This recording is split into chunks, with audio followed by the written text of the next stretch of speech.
everyone, this is Christine from the Door Doctor, and today we're going to be making a very nice springtime wreath. I'm filming this in January, so there's snow outside, and I've been just thinking about sunny, warmer weather and thinking about spring decorating, really wanting the sun to come out. So that is the inspiration for today's wreath. So this will be broken into 3 parts as usual. Part 1, we'll talk about supplies that you're going to need to make today's flower wreath. Part 2 will be making your petal and applying it to your wreath frame.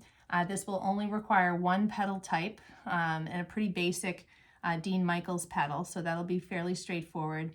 And then part 3 will be finishing your wreath. That includes applying your wreath center, putting a hanger on the back of your wreath, and covering the back of your wreath to protect your door. All right, so let's see, part 1, let's talk about supplies. So per usual, I'm going to be using my favorite poly burlap mesh for this. We're going to be using 3 different colors of poly burlap mesh. All 3 were purchased at craftoutlet.com. I will place links for all of the materials, or at least the important pieces that you need to know, in the description box of the video, okay? So 3 colors today. The first is going to be this mint color. They call this mint. I think it's more of like a seafoam green. Personally, I don't know if that comes across on film quite so well, but this comes in 10-inch by 10-yard rolls. So you're going to need 8 10 by 10-inch cut squares. So far less than 1 roll is required for this. You're going to need 8 10 by 10-inch squares of the mint. And then we're going to be using this lavender color, also from Craft Outlet. For this one, you're going to need 15 squares, so about half of a roll of this, also 10 by 10-inch squares. And then finally, this window pane poly burlap mesh. I think this is cute. Reminds me of Easter with all the different pastel colors. It has primarily the mint green, a lime green, a lavender cream, and some pink in it. And for this, you're going to be cutting 12 squares, so 12 10 by 10-inch squares, about a third of a roll there, okay? We're going to be applying all of our petals to my favorite 8-inch wide Dollar Tree wreath, and we're going to be using 3 rows of petals, and you're going to be working all the way into the center of the wreath frame per usual. And I've already prepped this with number 5 plastic mesh, zip tied into the center of it. If you have questions about how I prep this wreath frame or how I cut my squares of mesh, I have 2 separate how-to videos that you can find on my channel that go into a little more detail on that. They're really quick. So we have our wreath frame all prepped. I have a massive stack of 8-inch long zip ties, which I like to use to apply all of my petals. We have my pre-cut squares over here. For the flower center, I'm going to be using this really cute, this is about, let's see, 3.5-inch diameter foam base that's been decorated with glitter rope that I purchase on Amazon, but you can also purchase similar style material on Craft Outlet. It's this nice pink sparkly material. I also have a tutorial for how to quickly make one of these flower centers. But this has been pre-made on a foam base with a wire or a pipe cleaner attachment to be able to thread it into the center of your wire wreath frame. Okay, that'll be the center of our flower at the end. And then you'll want an extra pipe cleaner for a loop. And then you'll want to cut a nice circle to match your wire frame to cover the back of your wreath. All right, I think that covers all the materials. So I have all of my squares cut. Again, 8 of the mint green. You're going to want 12 of the window pane and 15 of the lavender mesh. And then when we come back, we'll start row 1. Row 1 will be with the 15 squares of the lavender mesh. All right, I'm back. So we're going to do row 1 of petals. Again, it's going to be using the lavender squares. You'll need 15 in total. For these 8-inch wire wreath frames, you'll see that it's broken into 3 sections with these crossbars. And so you're going to be applying your petals, number 1, to this second wire here, not the outermost, but the second one inward. And you're going to be placing 5 petals per section, okay? They'll be pretty close together, but it'll give a full back of the wreath. So I'm going to first thread a zip tie underneath that wire just to have it in place. And now we'll get to the petal. So this is called the Dean Michael petal. It's a pretty easy, high impact sunflower petal that when I was first making wreaths, this is probably what I did the most of. It was the easiest for me to conceptualize and make. And it's just a couple of steps. So you're going to take your cut mesh square with the cut edges on the side and the sealed edges towards you.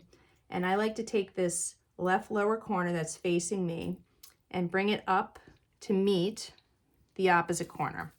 And then you'll fold that into a nice big triangle. All right, so the folded edge I keep to my left. I'm a lefty, so that's why. And then you're basically going to gather along the base of this triangle to make your petal.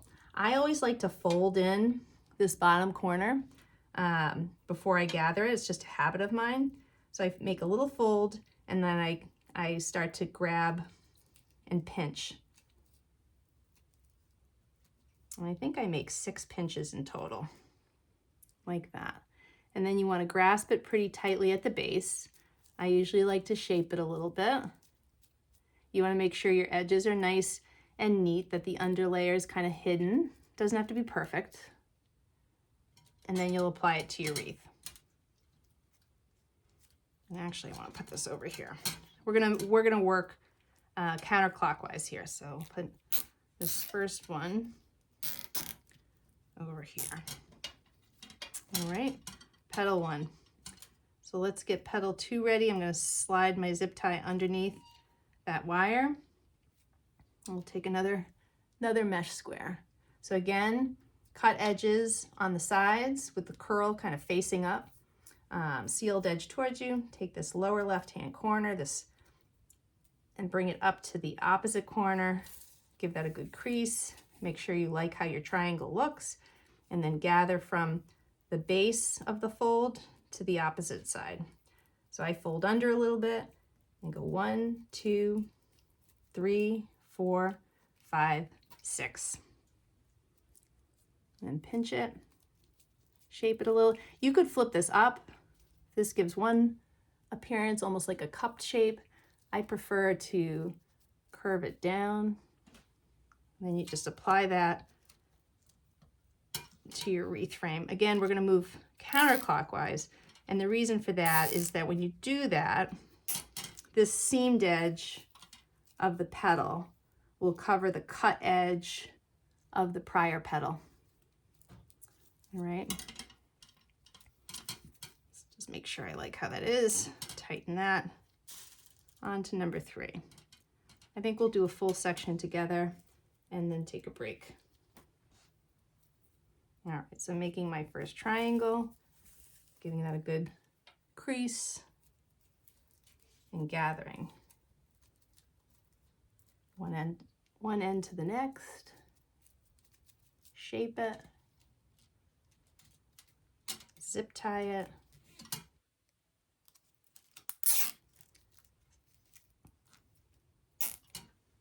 there's 3. Get my zip tie ready for number 4.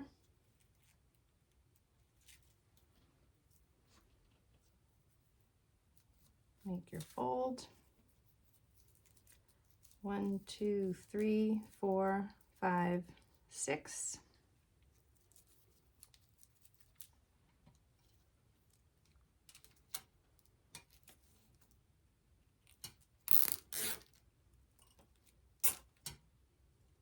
And then number 5.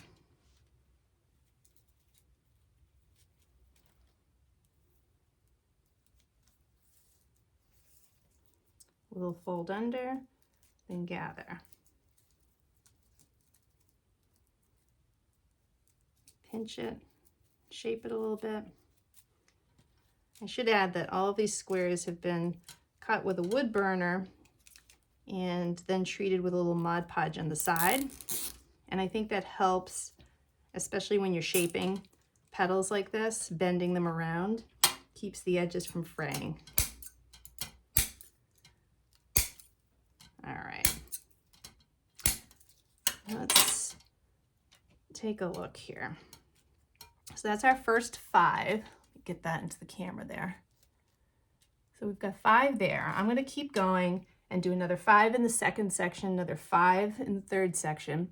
And then when we come back, you're going to want to have your window pane mesh ready. And then we're going to do row 2, which will be 12 petals. All right, I'm back. Row 1 is all done. You can see 15 petals fit pretty nicely in there. They're pretty close together. And now we're going to do row 2. Row 2 is going to be the window pane mesh, and that will be 12 petals total. And you're going to want to apply those along the plastic number 5 mesh, just inside the wire, the inner wire of the actual wreath frame. So I think I'm going to move, I'm going to keep it pretty tightly packed close to the lavender petals that precede it. We'll see how this works. I'm going to have to stand up here to see what I'm doing here. So I'm going to thread my zip tie. I think I'll go maybe 1 set of squares inward from the wire frame. So I'll show you there to apply the first petal. And it's going to be the same technique as the last one.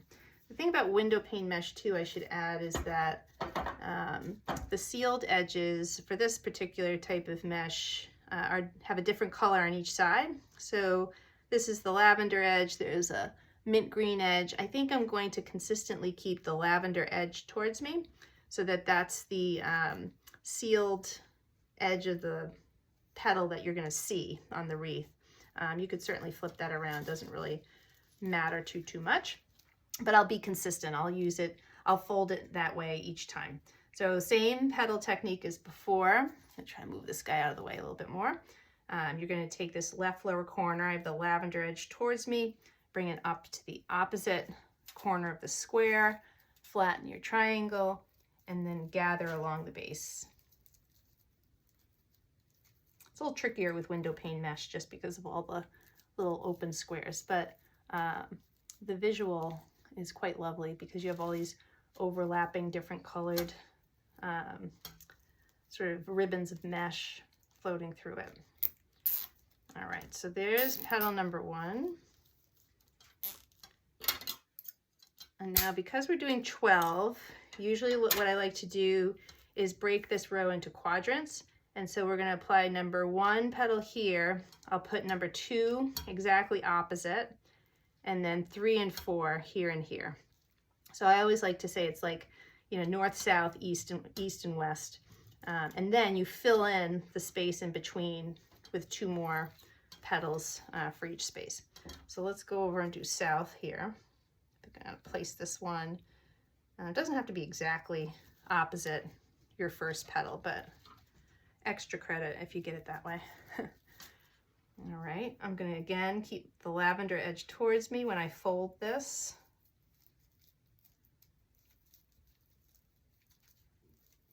I mean, you could alternate and flip it back and forth too.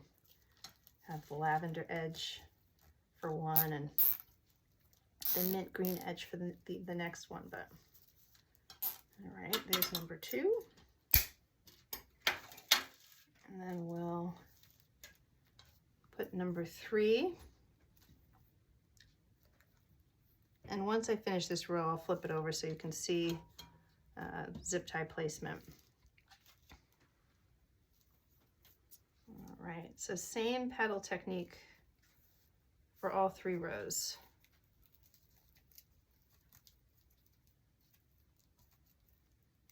All right.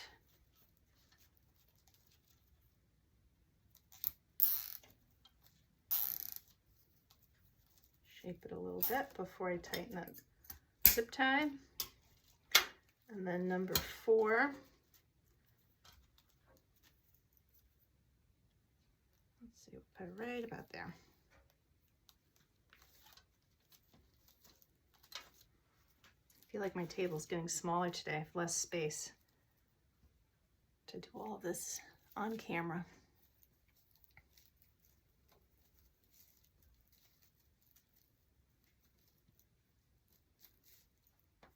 All right,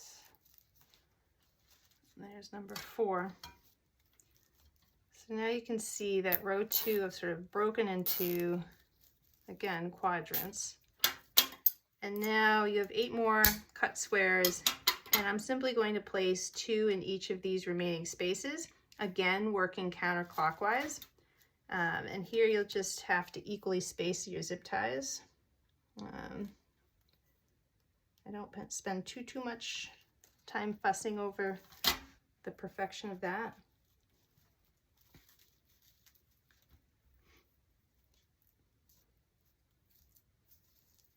I'll just do 2 more here and then let you finish the rest of the row separate. Okay, just shape this guy, apply it there.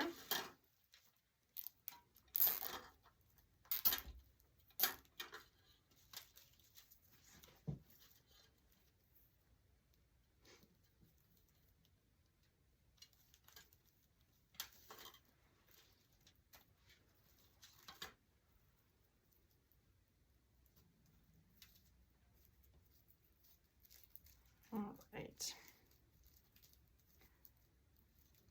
So give this guy a little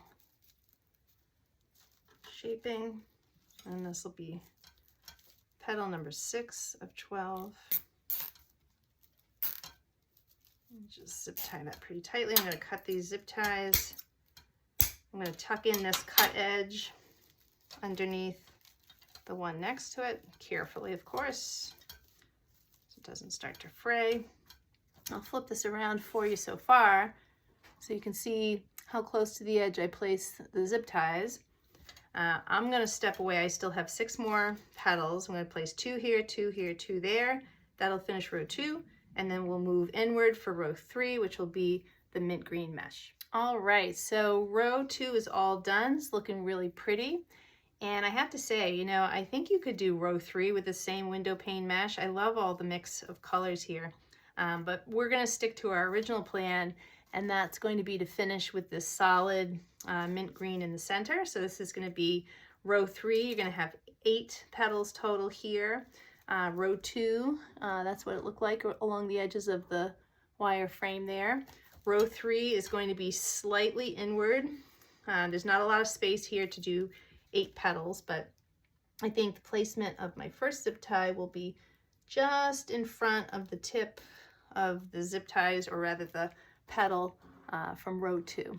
So maybe, let's see, 5, you'll leave 5 squares in between row 2 and row 3. And same petal type, and we're going to do the same quadrant, north, south, east, west, as we did before.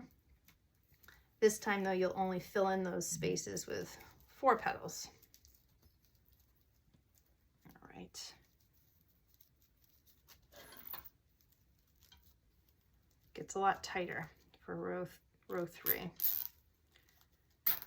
The benefit to that though is that when you put your flower center on top, the hope is that all the zip ties are close enough together that you're not going to see them. You don't want to see much of them with your finished wreath. And actually, let me stick this right there for now. Yeah, that should cover things pretty nicely once everything is done.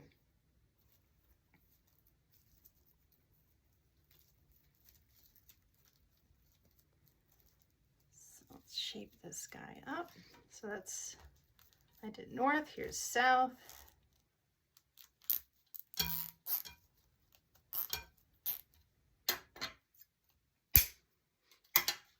Do east and west.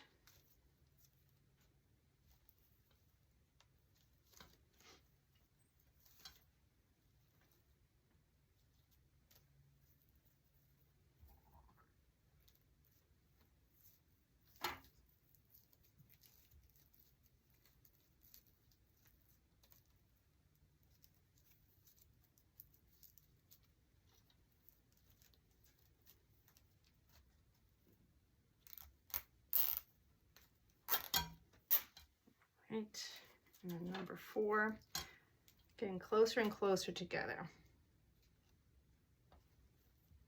That'll be the tricky part, just squeezing those last 4 petals in.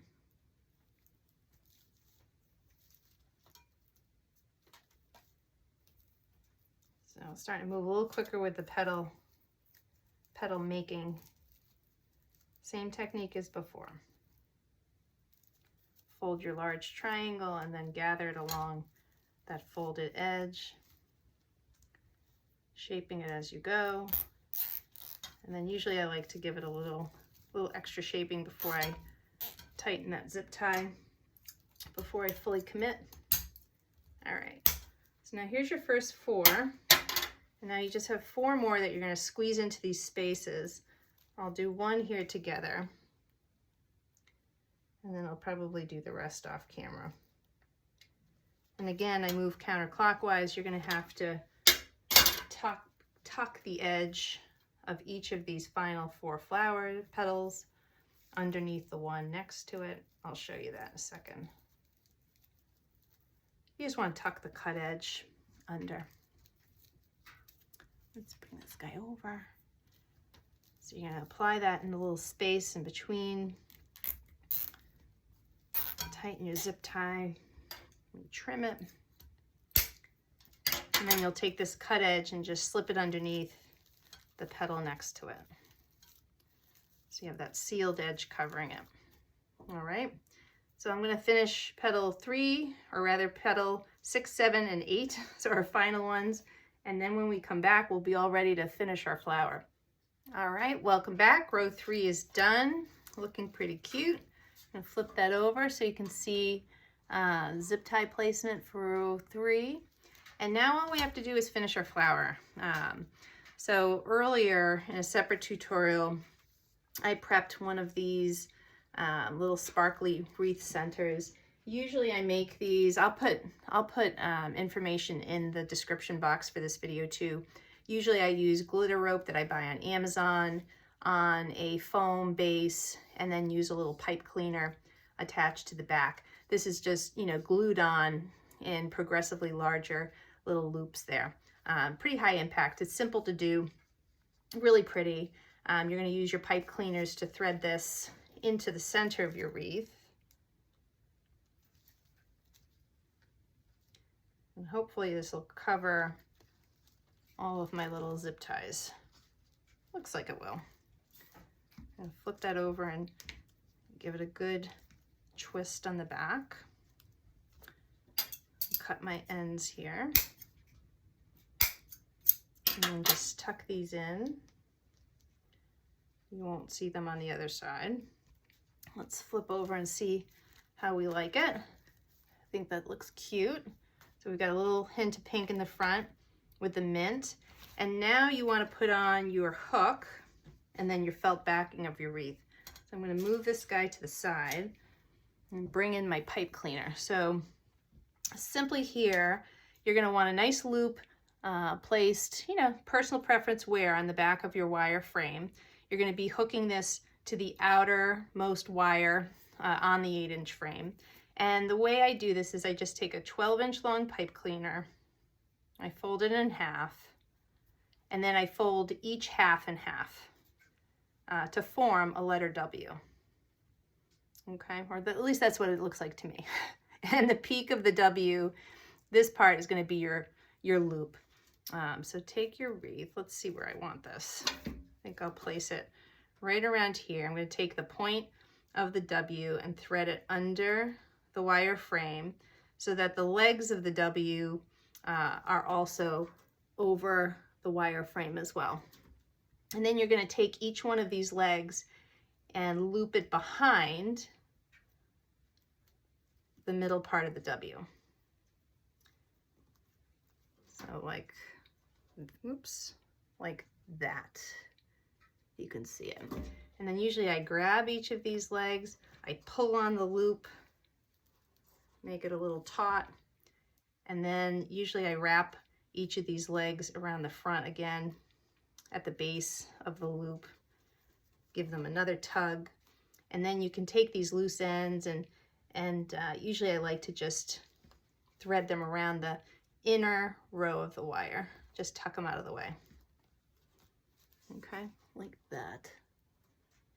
All right, and then to finish, you obviously want to cover this. You don't want to bang up and scratch your door. And you also want this to just look pretty, I would say, just as pretty as the front. And so typically I'll just take a piece of felt in a color coordinating shade, you know, trimmed to the size of my wreath frame. And then I usually punch little tiny holes around the periphery of that so that I can zip tie it to the frame base. All right, so you can't see them, but there's about 8 holes around the edges here. And I'm going to thread my zip tie underneath the wire up through the felt circle and just zip tie that there loosely for now and go all the way around the edge here.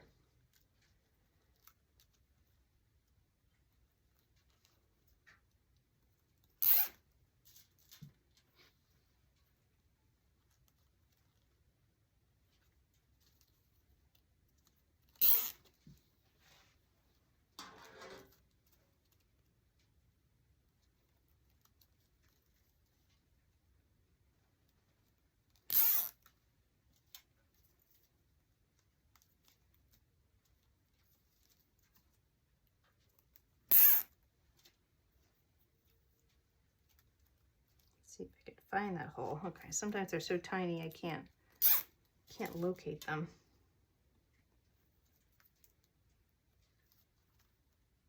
All right, I think I might have one more.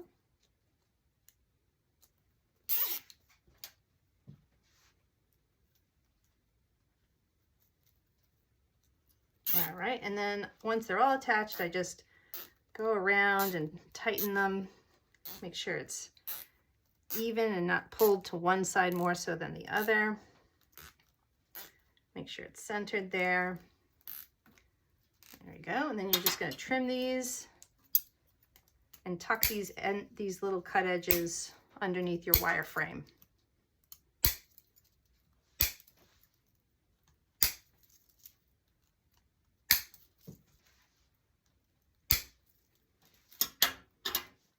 All right. Usually they stay under there.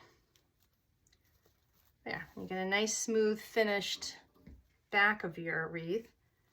And then we can take a final look at the front of our wreath. I think she looks pretty. It makes me want spring. All right, well, so hopefully you love that too, and that'll give you some spring vibes. Come watch some of my other videos if you like this. Hit subscribe. I have more to come. Have a good day.